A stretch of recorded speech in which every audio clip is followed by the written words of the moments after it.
On Truth Detective with Stephanie Lee, the main core topic of the episode is based on the truth. And in most episodes, some of the events, people, places, pseudonyms, and the lifestyle that I lead as a truth detective are fictionalized for a better truth detective storytelling experience. For each episode, go to the show notes for more information on the topic. Enjoy this episode.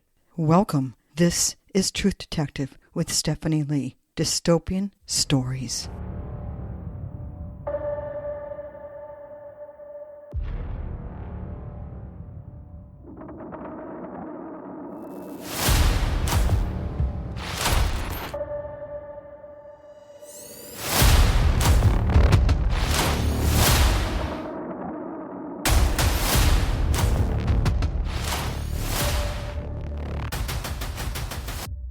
After the eclipse.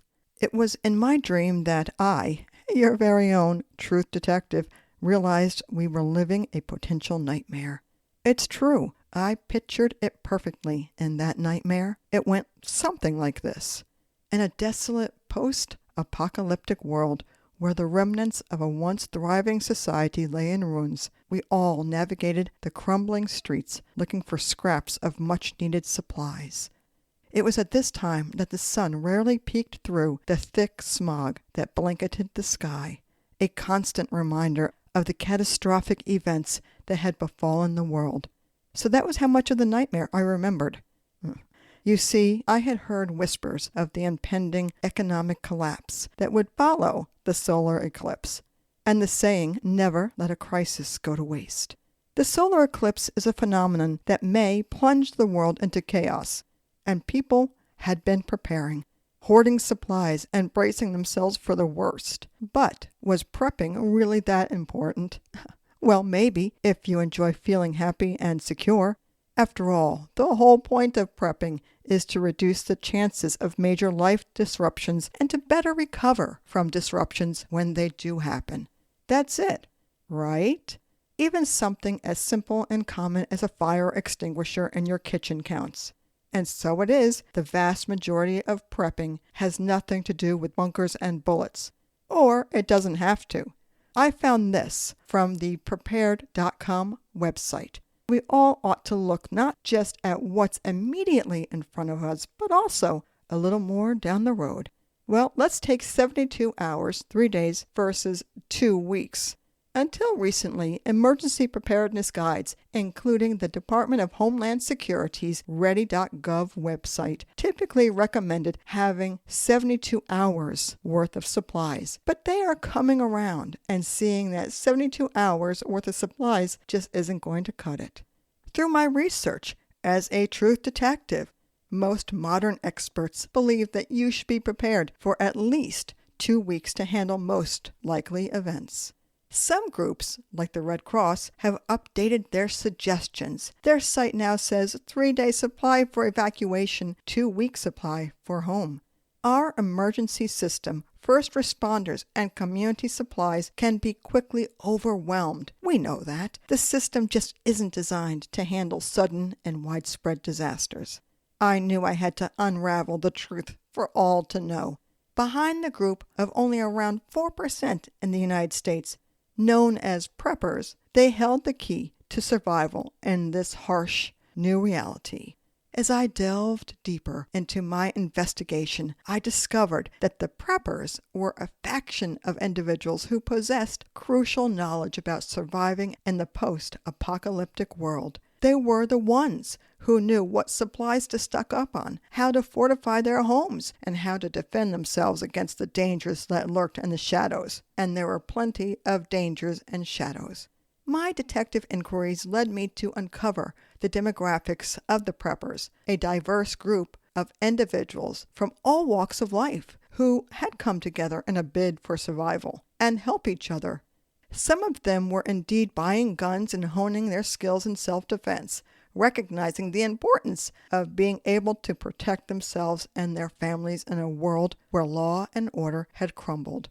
I wanted to investigate further about this prepper group that was becoming less and less thought of as outliers. Yes, as time ticked by, more and more citizens were taking preparing for the worst, hoping for the best seriously. Your trusty truth detective realized we all probably ought to do more. So, thereafter, realizing this, night after night, in my small cabin in the woods, alone with my precious little dog, I scoured the interweb to learn more about this fascinating group of very smart people that I felt akin to. Through my research, I found that, first, I, your humble truth detective, can do more to prepare for any disaster, natural or man-made. Yes, I failed, but this, I know, can be quickly corrected. I found, first off, people are stocking up on essentials such as non-perishable food items, water, hygiene products, medications, and basic medical supplies.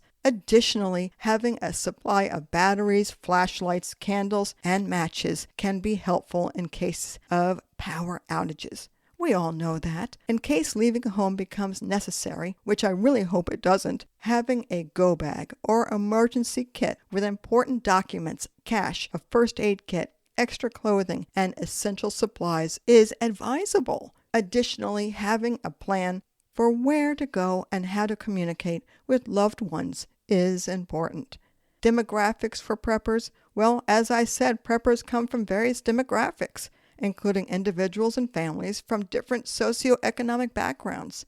While some may be preparing for specific doomsday scenarios, others may simply be taking precautions for more common emergencies like natural disasters or economic downturns.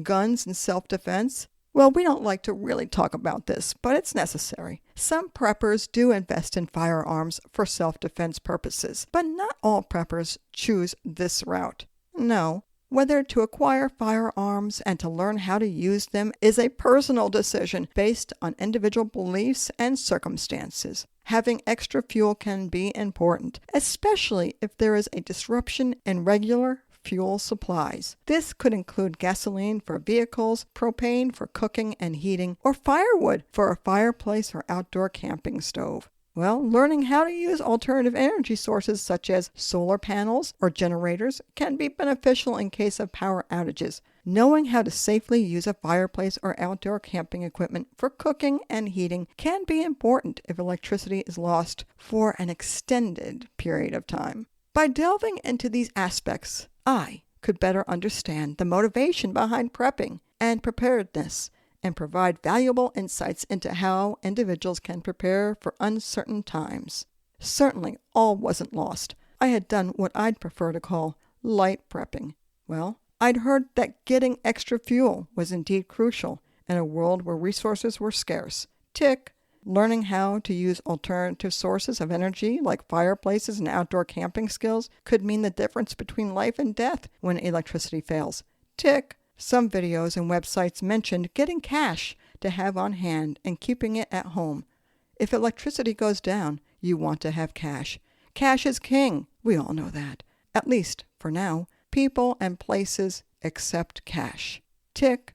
Buy liquor, cigarettes, and cigars. This is something I bet you didn't know, because I didn't know it either. It's for bartering or trading for other essentials that you may want and not have. This, of course, may also include memorabilia, such as baseball cards, and other collections or collectibles that have a high market value or specialized interest. Tick. After spending a considerable time researching the preparedness videos and reading articles, I got the basics down. I did, indeed, find it rather easy to get some of the supplies to make me feel safe and secure. I already have a cord and a half of firewood and 2 cast iron pans for cooking and warming up foods and coffee over my fireplace. But this is what I've gotten since I've learned and researched and sought the facts and truth about preparedness. Extra daily medicine, ibuprofen, band-aids, vitamins, batteries, flashlights, mostly AA of course, wood, matches, and lighters, a full tank of gasoline, and I do have 4 gallons of extra gasoline, bottled water and water filtration tablets, duct tape for repairs. Listen, there are so many videos on the uses of duct tape. Extra stock of toilet paper, extra stock of paper towels. We all know that from back in the COVID days. canned soups, peanut butter, frozen foods, beef patties, chicken, bread are in my freezer. The first that I will be eating. Emergency food, freeze-dried fruit, vegetables, and easy, already cooked meals for 1 month. Non-electric camping coffee pot with filters, yes please. Ground coffee, yes. Parmalat milk, it has a long shelf life. Yes, that's true, and I love that. Extra sweetener. Walkie-talkies? Well, I never thought about that, but that's a good thing to have, just in case. To keep in touch with those that are kind of out of range, but still within walking distance. Thermal emergency blankets, that's more for my go bag, but I thought it was necessary. Crank radio with solar panels, lights, and a recharging unit is also useful for charging other devices.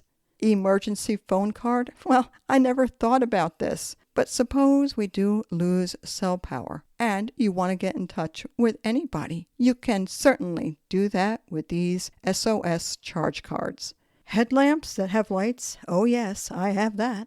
From walking my little doggy.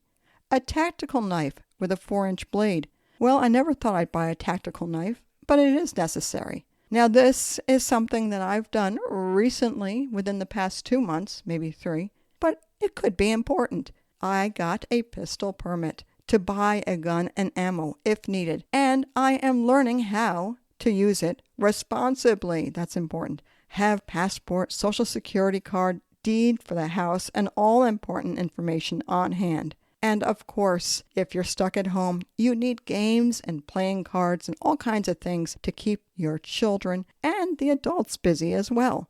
I was told by my prepper friends to charge everything that is chargeable beforehand. Of course, that's a natural. What I need to work on is getting off the grid go bags in case of evacuation. I'm not really planning on that yet, but in case. As I pieced together the puzzle of the preppers and their knowledge, I began to share my new knowledge with everyone I could.